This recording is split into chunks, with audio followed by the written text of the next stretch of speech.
Minouche était connue dans tout le quartier de Marcory comme une jeune femme d'une beauté exceptionnelle. Toujours bien habillée, élégante, sûre d'elle, elle attirait tous les regards. Les hommes tournaient autour d'elle, prêts à tout pour lui faire plaisir. Elle ne travaillait pas, mais pourtant, elle ne manquait de rien. Grâce à ses nombreux prétendants, elle possédait même des boutiques à son nom. Aux yeux de tous, Minouche vivait une vie de rêve. Elle incarnait la réussite facile, le luxe sans effort. Mais derrière cette vie confortable se cachait une certaine illusion. Un jour, elle fit la rencontre d'un homme différent, un binguiste.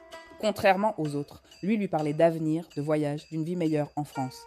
Il lui faisait croire qu'elle méritait plus que Marcory. Petit à petit, Minouche tomba sous son charme.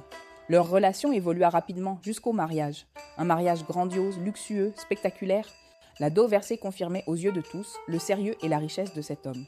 Pour Minouche, c'était le début d'un nouveau chapitre. Elle décida alors de tout laisser derrière elle pour suivre son mari. Mais dès son arrivée, la réalité la frappa violemment. L'homme qu'elle croyait riche ne vivait en réalité qu'en colocation, loin du luxe qu'elle avait imaginé. Très vite, son comportement changea. L'homme doux et rassurant disparut pour laisser place à quelqu'un de froid et distant. Il sortait sans expliquer où il allait, revenait quand il voulait et ne lui donnait aucune stabilité. Minouche, perdue, isolée dans un pays qu'elle ne connaissait pas, commença à comprendre qu'elle avait été trompée. Lorsqu'elle essayait de discuter, il devenait colérique et autoritaire. Puis un jour, il lui dit clairement que la belle vie était terminée. Désormais, elle devait travailler dur, faire la souffrance. Pire encore, il lui rappela tout ce qu'il avait dépensé pour elle, le mariage et surtout les 5 millions de dot. Selon lui, elle devait maintenant rembourser.